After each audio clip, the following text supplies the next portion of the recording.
Rais wa mpito wa Burkina Faso Captain Ibrahim Traore amewashutumu waziwazi baadhi ya mataifa ya kigeni kwa kufanya juhudi za kuvuruga muungano wa nchi za Sahel AES kwa kujaribu kuwashinikiza wanachama wake wasaliti wenzao. Akizungumza Jumatatu katika hafla ya kuinua bendera ya taifa, Traore alisema kuwa AES imeendelea kuwa chanzo cha wasiwasi kwa mataifa ya kikoloni. Kulingana na taarifa ya shirika la habari la Burkina Faso, kila siku tunakaribiwa na mabeberu wanaotaka kulazimisha mojawapo ya nchi tatu kutusaliti wengine, alisema Traore. Tumekuwa tukikumbana na hali hii kwa muda mrefu, kila wakati na hila ya kushawishi nchi kujiondoa katika muungano huu, na hili linatufanya tufikirie kwa kina. Muungano wa AES ulianzishwa rasmi Septemba 2023 na Burkina Faso, Mali na Niger kama mkataba wa pamoja wa ulinzi wa ushirikiano baada ya kuondokana na wanajeshi wa Ufaransa kutoka katika nchi hizo. Mataifa hayo matatu yanaongozwa na tawala za kijeshi yamejiondoa katika jumuiya ya ECOWAS, wakielezea kuwa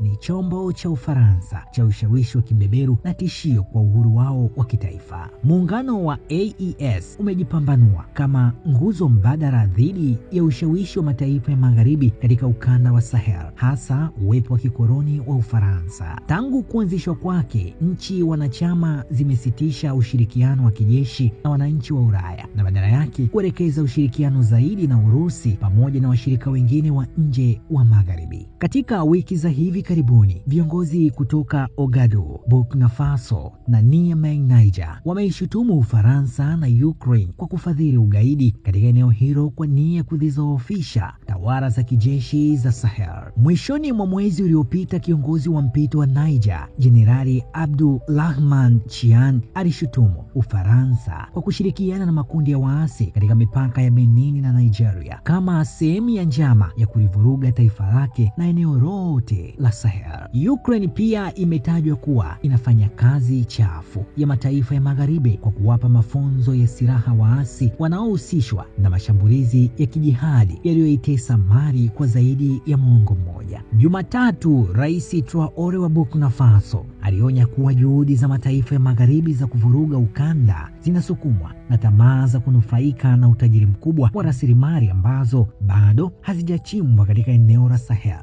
Mimi naitwa Joseph mwana wa Isangura na hii ni Media Wire Express, habari fupi mahiri kwa Afrika.